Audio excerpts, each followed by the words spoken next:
When players in your campaign go into a new village, run into them on the road, or meet them during a quest, is it more likely that they'll walk away feeling like they just talked to a cardboard cutout, or an NPC that has a story that can roll with the punches that you throw? What makes an NPC lifelike, and do they always have to be? That's what we're going to be talking about today. This is the How to Be a Better DM podcast. My name is Tanner Wayland, and today we're going to be talking about how to be the best DMs we can be without breaking your wallet, your relationships, or your will to DM. And today we're actually joined by some amazing guests. We are joined by DMs Shea and DM Kyle from the Dungeon Master Talk podcast. Say hi, guys. Hey, everybody. Hey, guys. Thanks for having us. Always love having another fellow DM. So with that in mind, you guys, how long have you guys been obsessed with being DMs? Oh, take that away, Shay. That's like your favorite question of all time. Well, let's see. I started DMing kind of full time, I guess, when my current group got together in 2021. That would have been April of 21. But up until then, I've done like one shots, a couple 3 sessions worth kind of campaigns. But I've always wanted to actually do a campaign that actually had an ending. Because like a lot of groups, unfortunately, like they fizzle out due to schedules or whatever. And this group here, they've actually kept me on my toes for the last, coming up on 4 years next week. We're going on our 35th session coming up in April. And we had a stretch there where I think we had like 25 months straight. So I'm super thankful for them. But that said, like I've enjoyed growing as a DM and being the DM for these guys because like I get to not only just use our imaginations together, but we get to create this story together. And even though we're the only ones that get to hear it, we're the ones that get to remember it in the same way that we got to hear it. So I guess to answer your question, like I've just really enjoyed the story creating aspect and just like, ooh, I wonder where that tangent can take me. I wonder where that tangent can take me. So, and just kind of running with it and seeing what my players take and make, take that idea and make it even better than it was when I had it in my head. So, yeah. And for me, I started obsessing about it when I first met Shay. Our wives met each other first and said, "Hey, you two are both nerds. You'd get along really well." Classic. And this is accurate. We bonded over tacos and actually burritos and D&D is actually burritos. Oh, yep. And Shay started just showing me all these different characters that he had made because Shay can spin out a new character like it's going out of style. He has a million ideas, it seems like. And he was telling me of all these characters, and I was like, "We need to play. I don't have a single character idea." But then I started thinking, like, what world would we play in? Like, what world would those characters work together in? And pretty quickly, I was like, I'm terrified to do this, but I want to DM. And like 2 years later, I approached Shay and I was like, hey, I want to DM. I've never really done this other than a one-shot. Like, would you be in my group and tell me if I'm an idiot?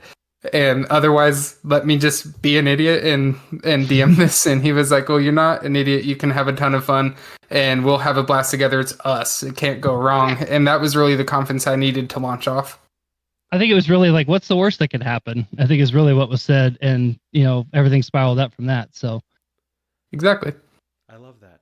And it's so true. For all you DMs out there, remember, if you're with friends, being stupid is a benefit.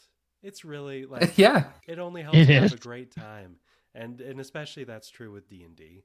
If you're a first time DM, just find friends and be like, hey, I'll probably make some mistakes. Is that cool? And they'll be like, oh, more than cool. We expect that. And that's awesome.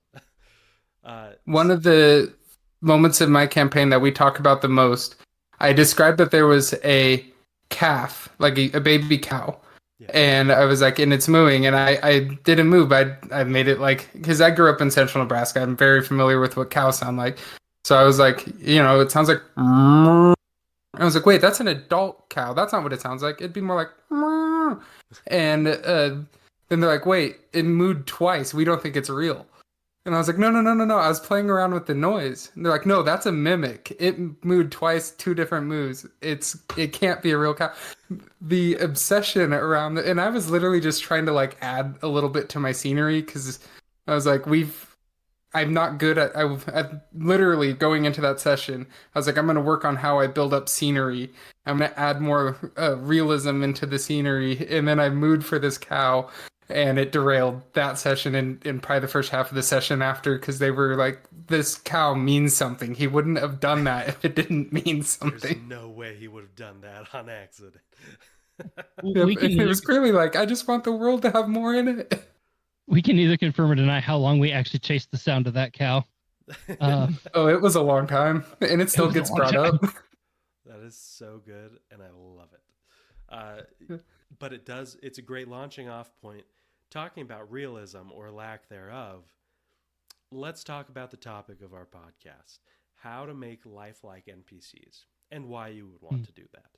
But as a teaser, for any of our Patreon-only members, or those who would like to join, at the end of this episode, for our Patreon members, we're going to be also discussing kind of a tangential little mini topic of should you pay off every NPC plot thread? And how can you do it without shoehorning it in? But before we get to the main topic, we actually have one little sponsored game here. So our sponsor, worldsmith.io, they're a generation platform where you can like generate monster ideas or NPCs or anything like that. And I thought it would be a fun idea to just get some, just some general ideas from you guys about how to turn our grandparents into a monster that you could actually fight in combat. I thought it would be fun. Okay, Ooh. First off, are you guys close with your grandparents? I was, yes. Yeah. Classic. With that being said, would you call them a strong person, either character-wise or otherwise? Oh, absolutely, yeah. Like, yep. On a scale of 1 to 20, challenge rating-wise, like how strong? 23. 20. Oh yeah, it goes up. My grandma's 20. My grandma's death glare scared non-family members. She's a 20. Mm-hmm. 20. Deal. Yeah. Okay. And I'm assuming you thought of them as angels, so probably celestial in origin. Okay. Mm-hmm. Deal. Were your let's go with grandmas specifically. Were they tall? Were they short? Short. Okay. Tall. Yours was because you're like 6'6" and call yourself short. We'll do medium then. Okay. Obviously good, but were they more lawful or chaotic? Lawful. Mine was definitely lawful. Lawful good. Perfect. Okay. You know what? We're gonna say supernatural in origin because they're grandparents. They're awesome. Legendary actions. Let's go with a nice 3. Okay. Sounds solid. So when you think of your grandma, each of you come up with 2 different nouns that you feel like describe them.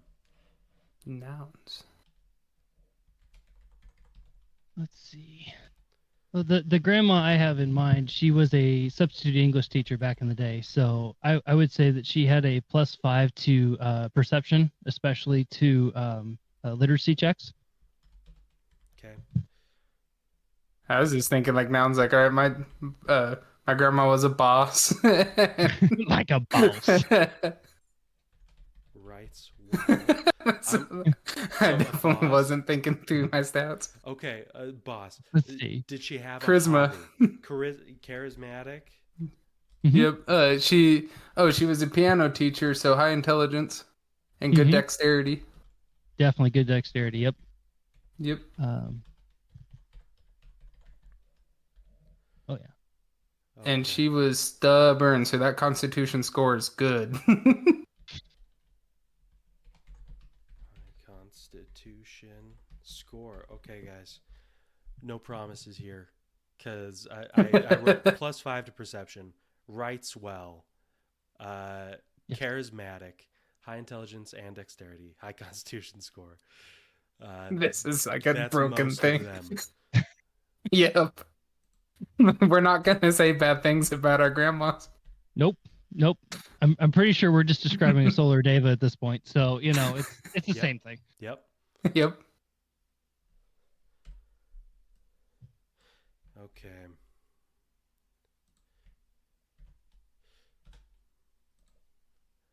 It's generating. Yeah, for me, my grandma was short. She cooked very well. She was. Yeah. I mean, yeah. She actually ran a candy business, like a confection candy business for years.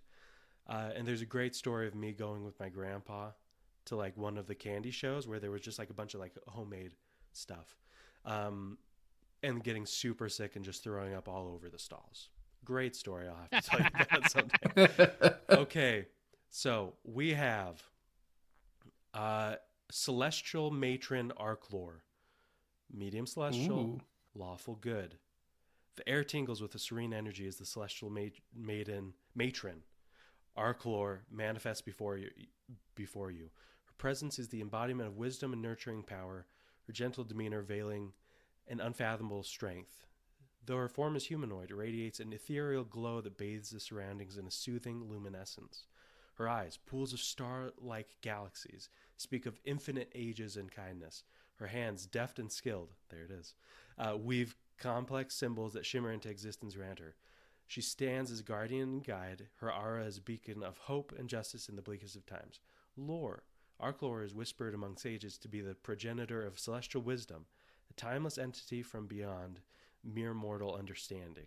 Her guidance is sought throughout the realms, known as the voice that echoes purpose and direction, yet immutable in her cosmic path.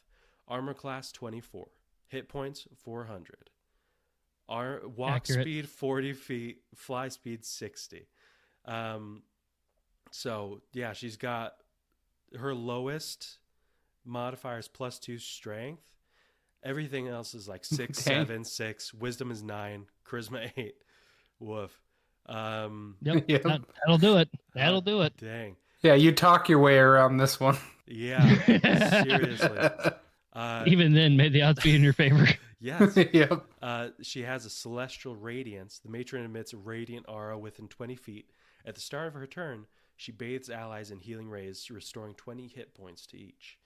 Arcane Scribe. She can transcribe any magical text as a bonus action with deft precision, instantly understanding and replicating its effects.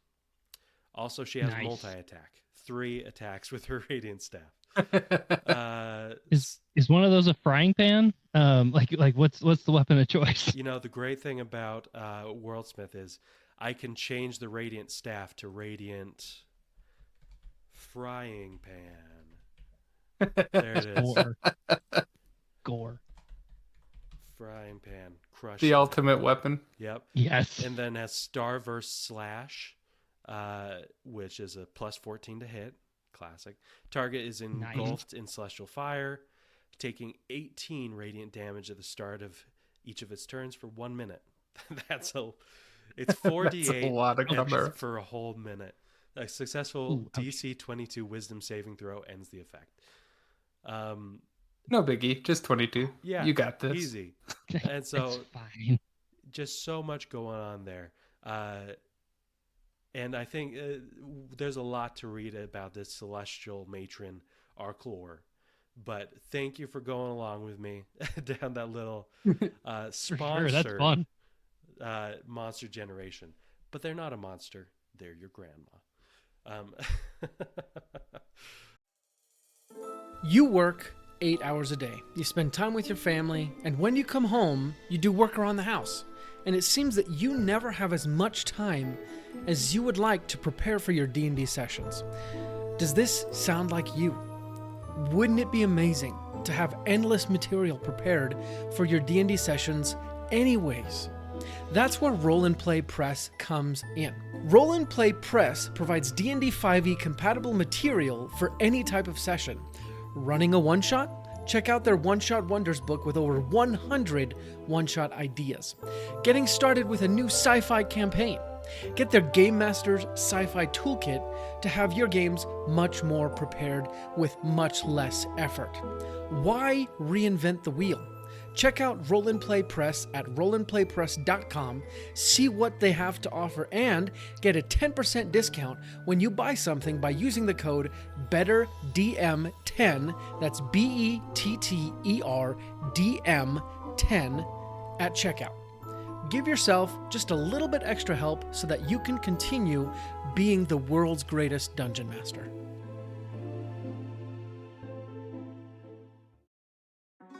When setting any scene, it's imperative that you tap into the 5 senses. When it comes to sound, one of the best ways to do that is with music, ambiance, and sound effects. And that's why we've teamed up with Monument Studios. Monument Studios provides easy-to-use soundboards perfect for dungeon mastering in any setting. If you want to see this in action, go to fantasy-plus.com and get 10% off of your first month when you get their Fantasy Plus app by using the code BETTERDM at checkout. Again, that's fantasy-plus.com and BETTERDM at checkout. Use music to amplify your gameplay.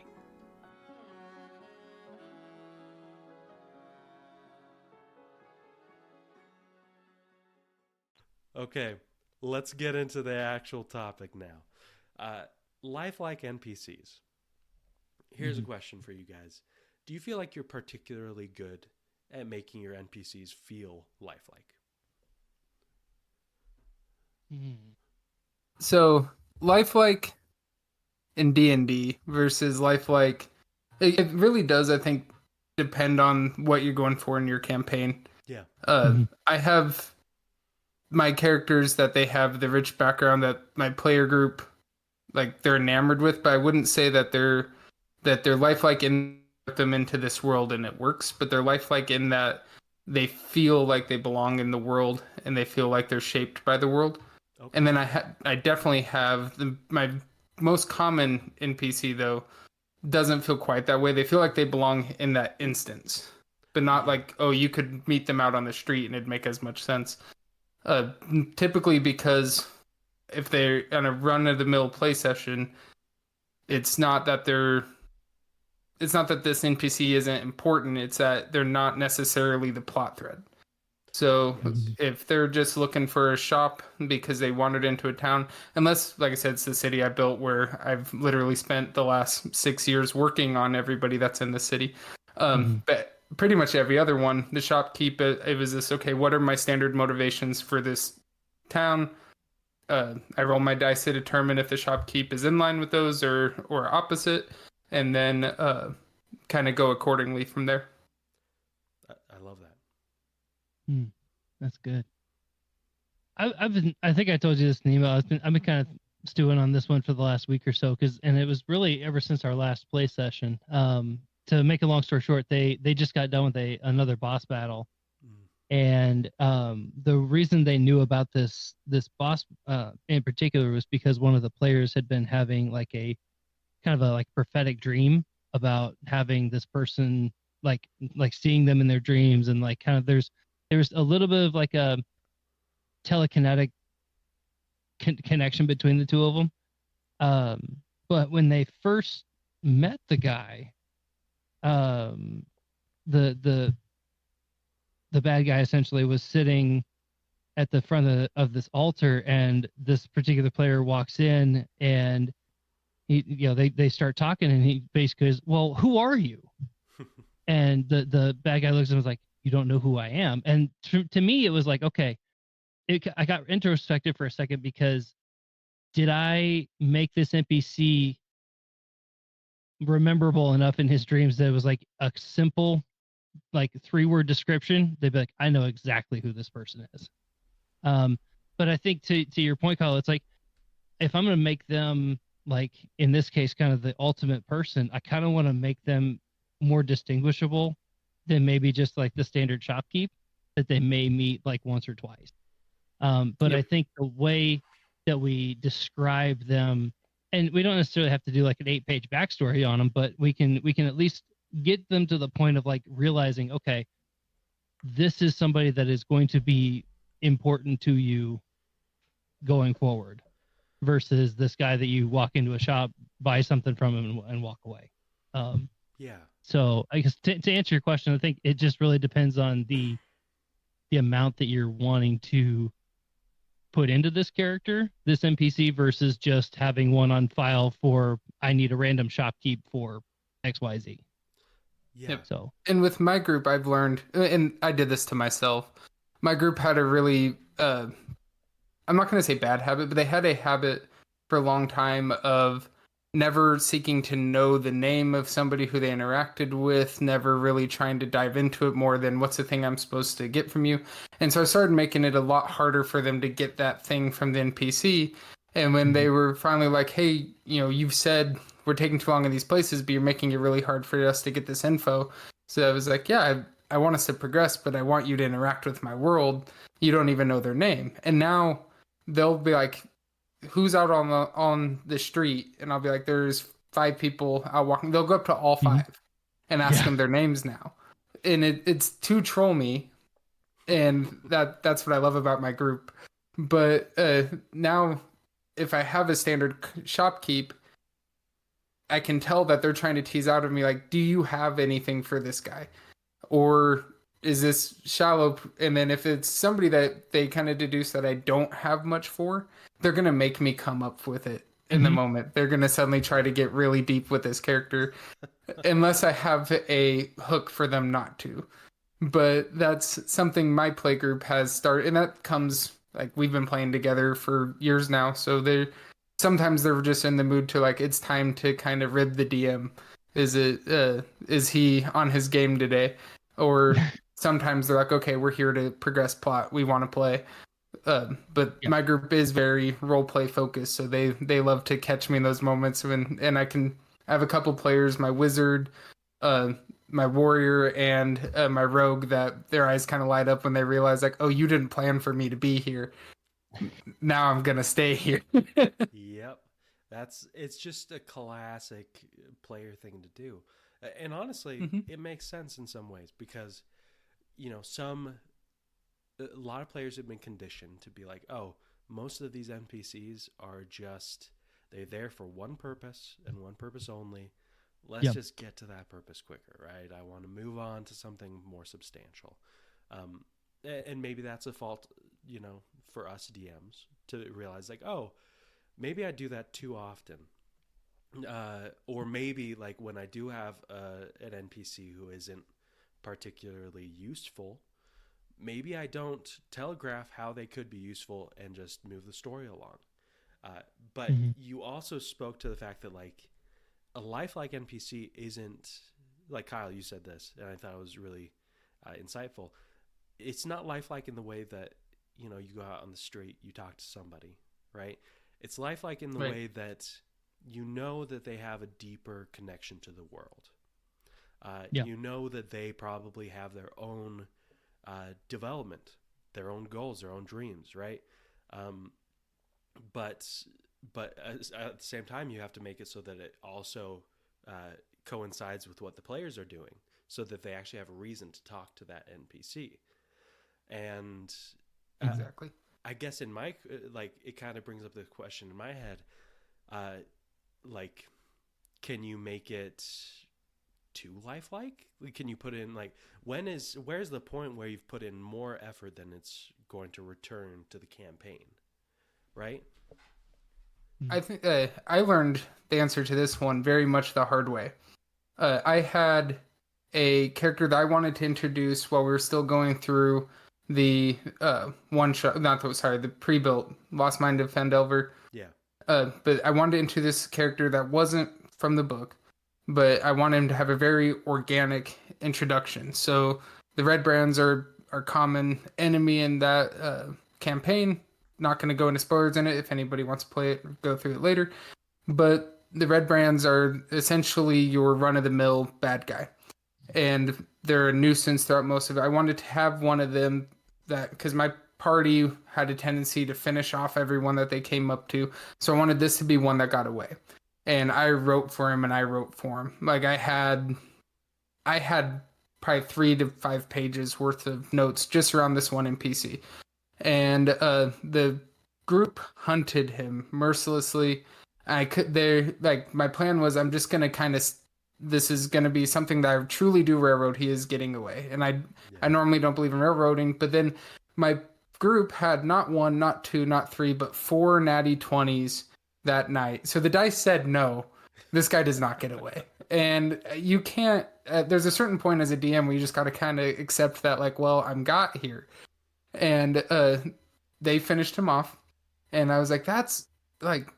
I've worked on this guy. I had so many plans. I was like, I'm throwing out and you never really throw out as a DM. You put away all these plans. And I was like, I have no idea how I'm going to reintroduce this in this campaign. I was so bummed.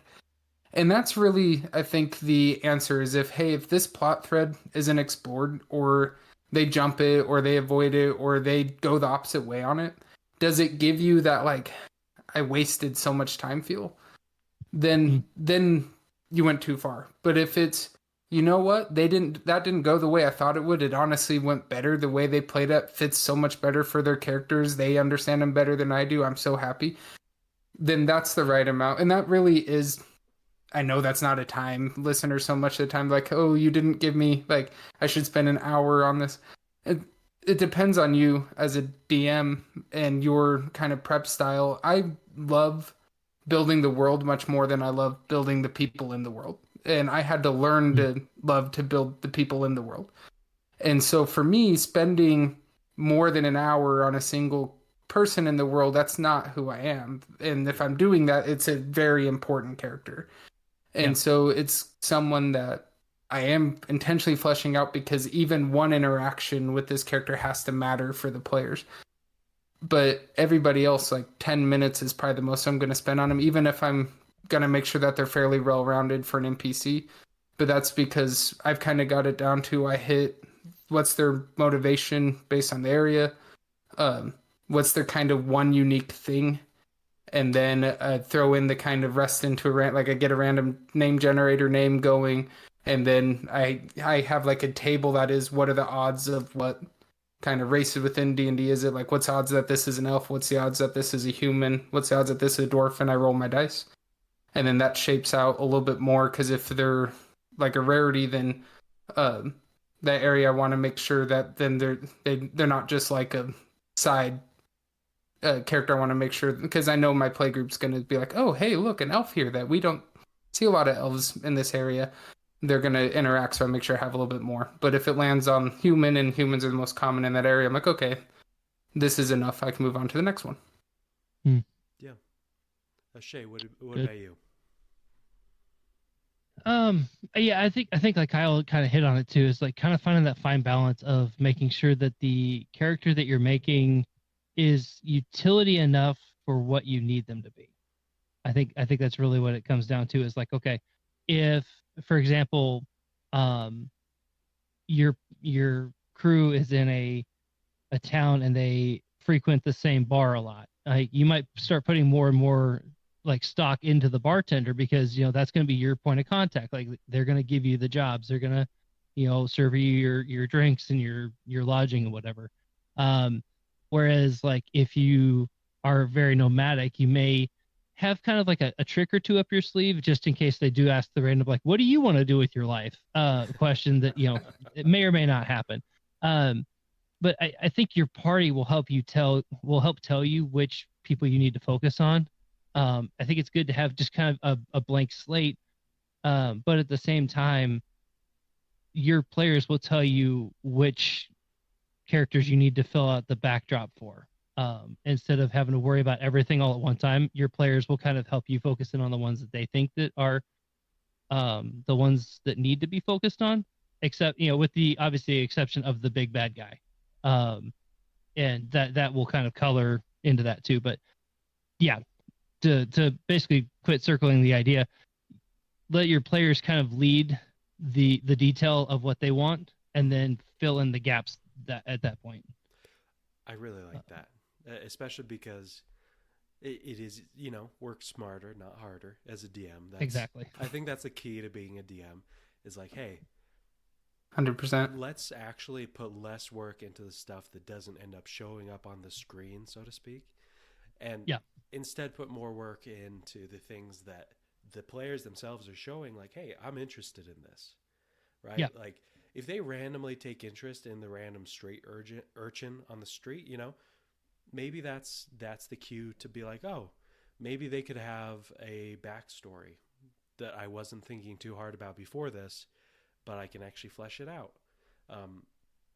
And further, I think that if you're planning on having an NPC present quests, maybe you don't put a quest giver there, right? Maybe you're like, oh, let's just populate a village. Let's populate a little tavern and see who they interact with. Yeah, you've got to get good at making descriptions of NPCs, make them look interesting.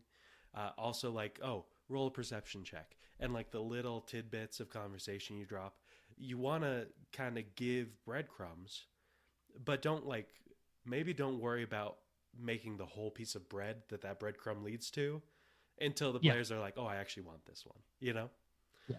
Well, and to kind of give a real example, like our party, they we're doing the pre-gen of the Princess of the Apocalypse. Yeah. And there was a deep gnome that was a prisoner in the dungeon, the part of the dungeon that they were in. Well, the quote unquote newest guy of the party basically roped this hostage into their group so that way he wasn't the new guy anymore.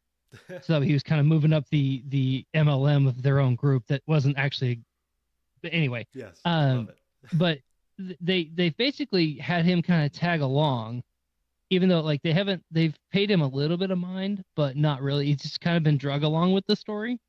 But it's honestly, to your point, I think it's one of the things. I think they will sometimes keep people around just to kind of have in their back pocket, but maybe not necessarily,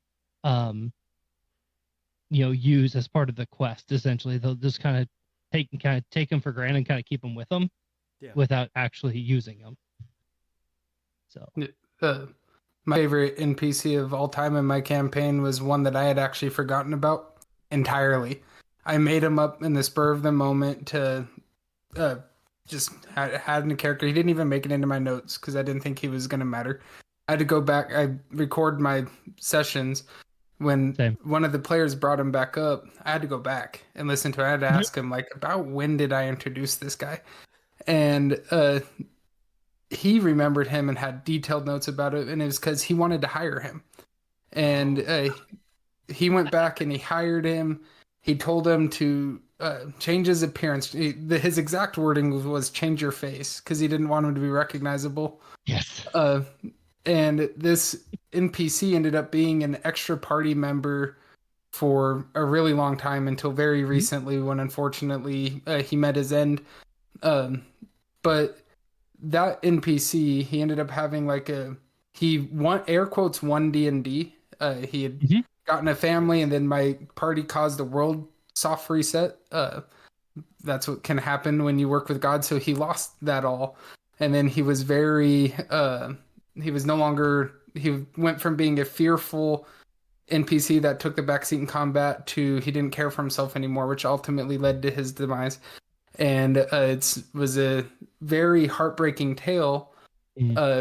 I was running that combat and was like kept every turn was just like, and remember he's down, and remember he's down. I was like, please don't make me do this.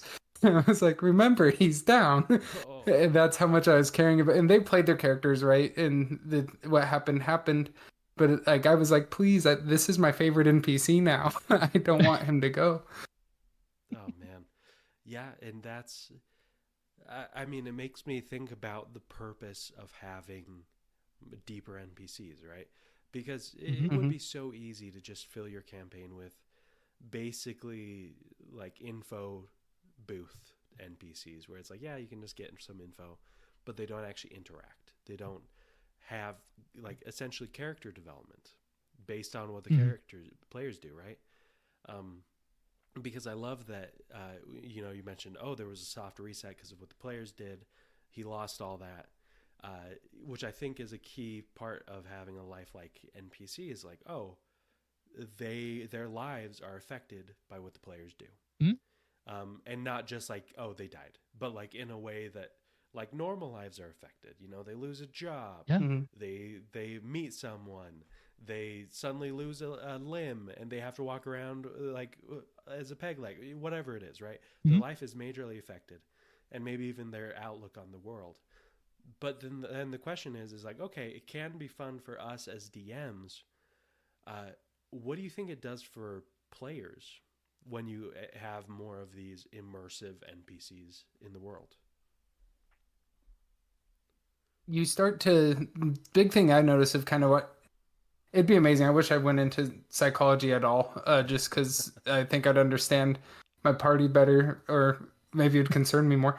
But what I've noticed is the level of engagement in roleplay and how well they pay attention to even when it's not their moment is drastically increased now. Back when, the precon did a good job of trying to give me enough to go off of each character, but I wasn't as experienced as a DM yet. I did so much less with so much more back then, if that makes sense. Yeah. But like now, because you don't have to have a character that has this deep, rich backstory to make them feel alive in the moment. Just give them emotion in the moment. Let them, if a player is rude to them, let them get a little short. They don't have to get like rageful, because that'd be an extreme reaction. But I think we've all been in a store where you can tell that the cashier's had it for the day, or that waitress is doing her best to still smile. So like try to put that a little bit into your character in the moment. Sometimes what I like to do is kind of the trope of like, oh, the shopkeep's always so happy. I've tried to stop that. So my shopkeep's not always like, oh, welcome in. Sometimes my shopkeeps are like, it's almost closing time.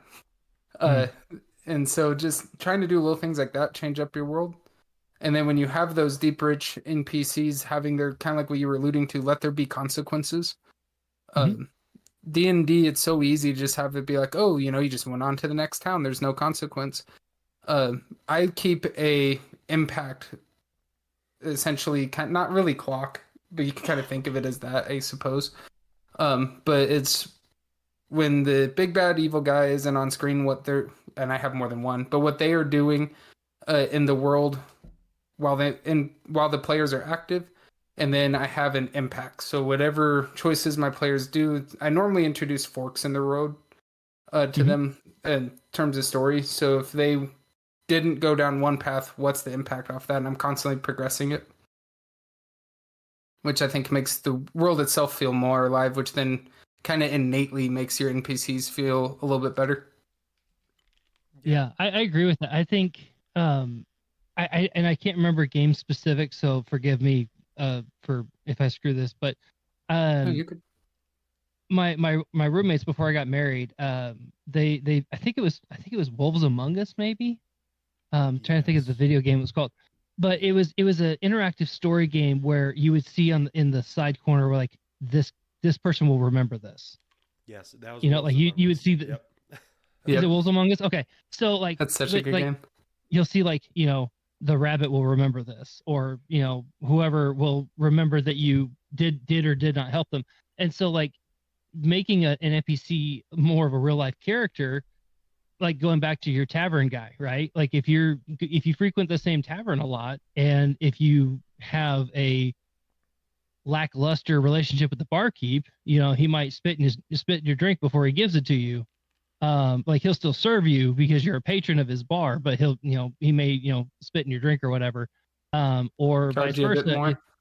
Yeah, or charge you double, or not let you stay at his inn because you didn't take care of the facilities, whatever, when you were there last, or vice versa. Like if you're really like attentive to like how the barkeep's feeling, like if you try to help him out every so often, maybe he's like, hey, I'll cut you a deal, you can stay for cheaper, for free, or whatever, I'll help you get more jobs.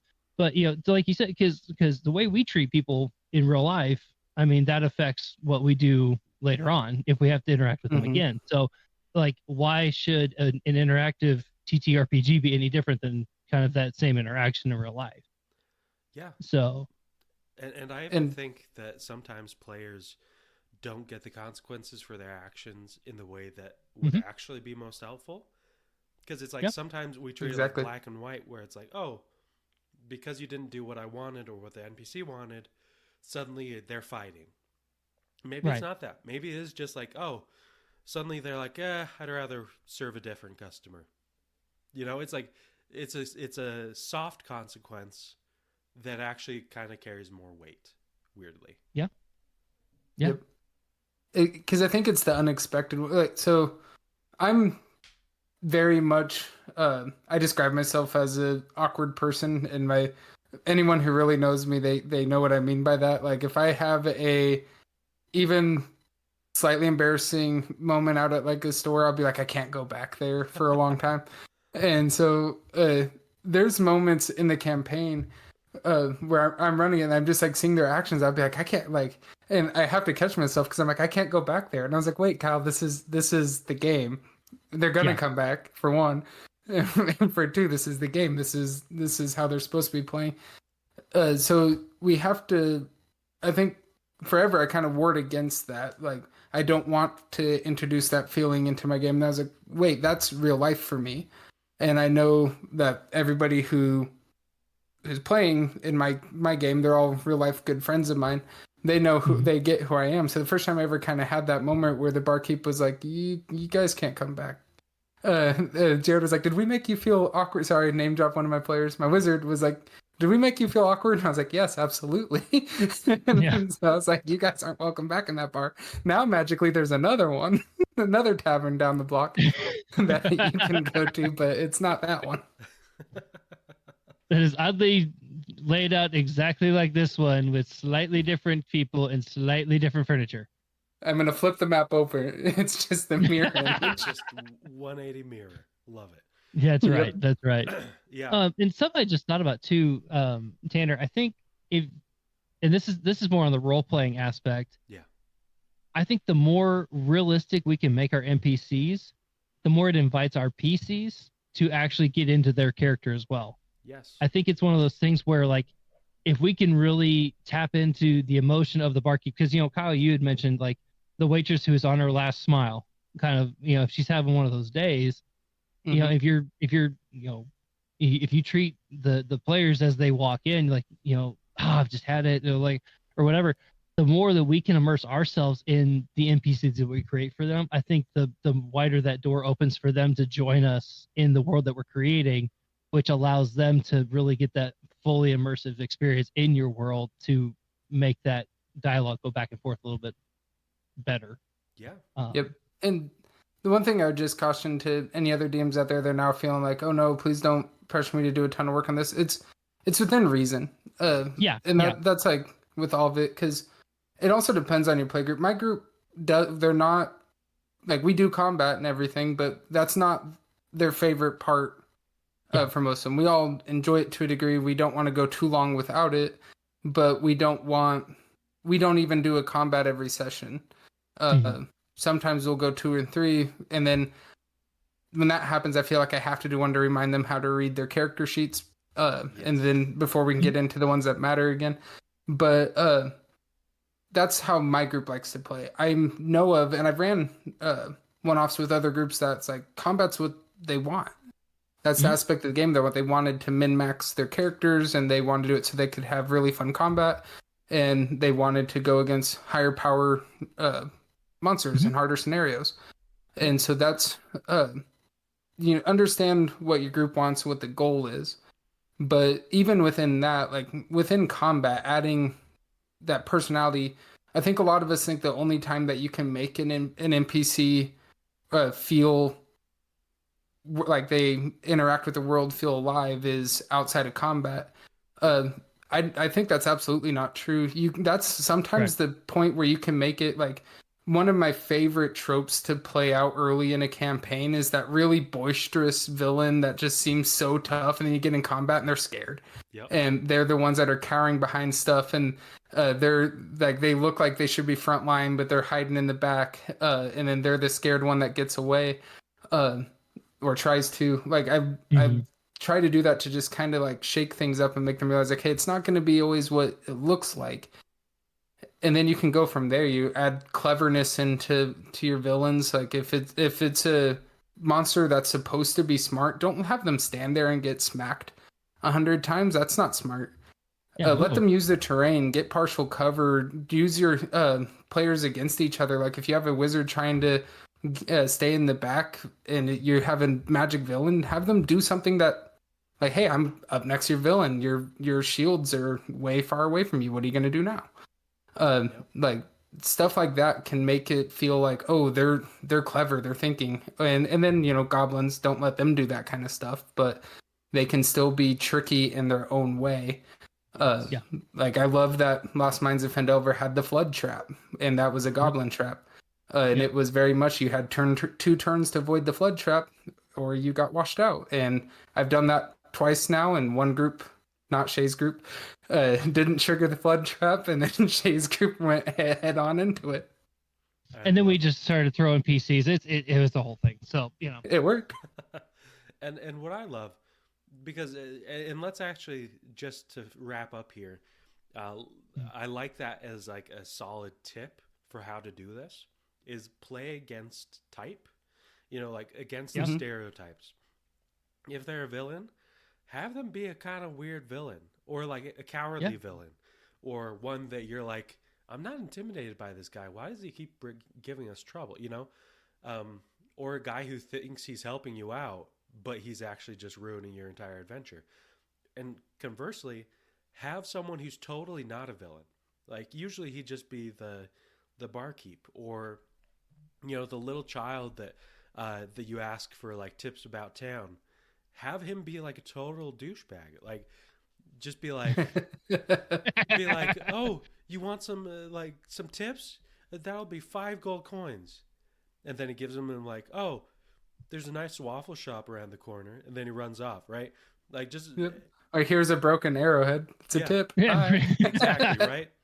By the way, Tanner, I'm going to steal probably about 6 of those, you know, ideas just so I can take that back to my game. So, well, that's the thing. It's so fun for the DM to act that out, and it's fun for the players to realize, like, oh, this is different from what I expected, right? It's the paladin not acting like a paladin. It's the wizard who actually doesn't know that much. You know, it's playing against type, but with NPCs, and that always makes it more interesting, right?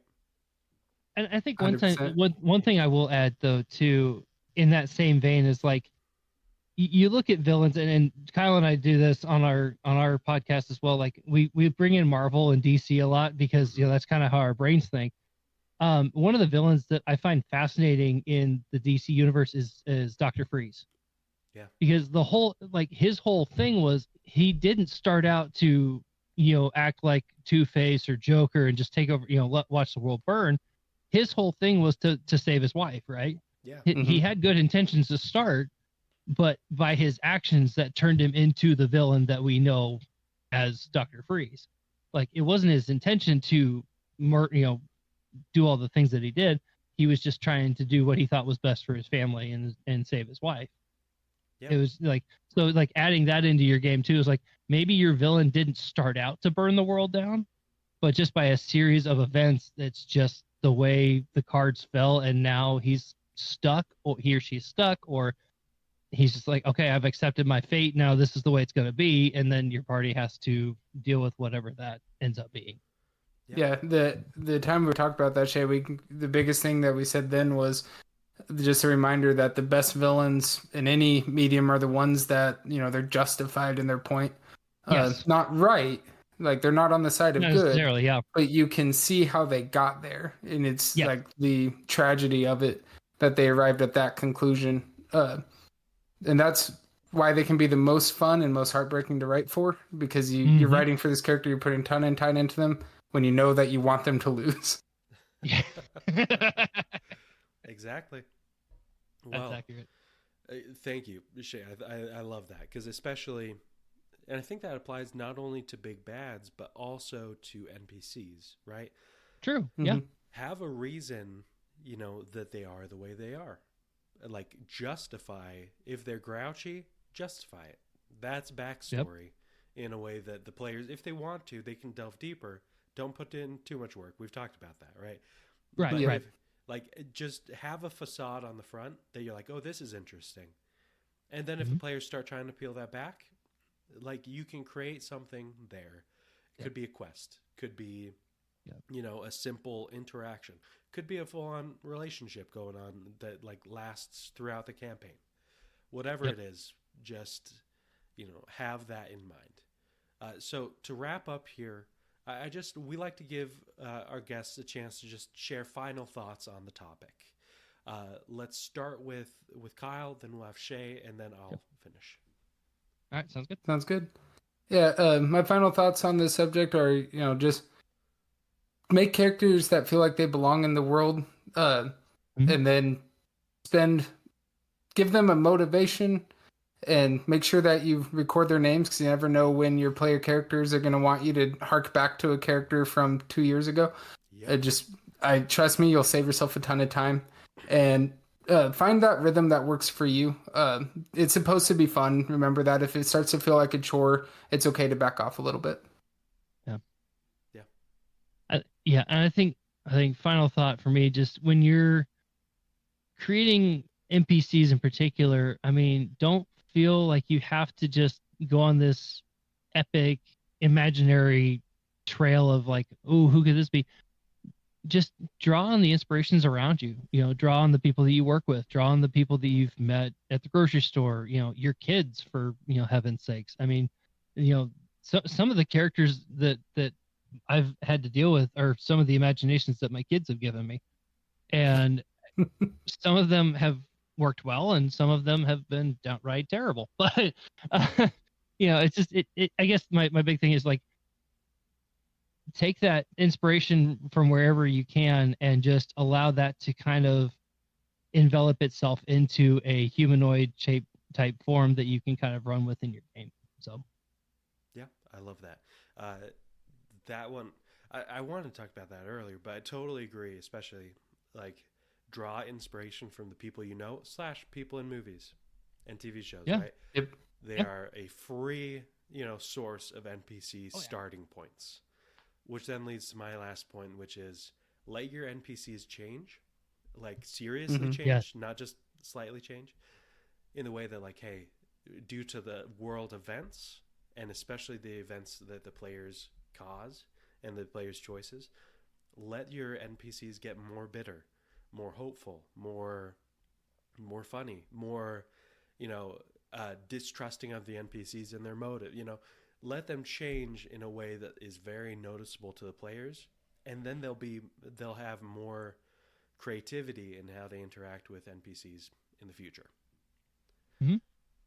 Well, on that note, thank you. Honestly, Kyle, Shay, really appreciated having you on. Thanks for having us, man. We appreciate it. Now, how can our audience find you guys? We're on the interwebs, kind of. So we mostly we are. Let me try that again. Our stuff is on a lot of the audio channels, the YouTubes, the Apple Podcasts, Spotify's, all the major platforms.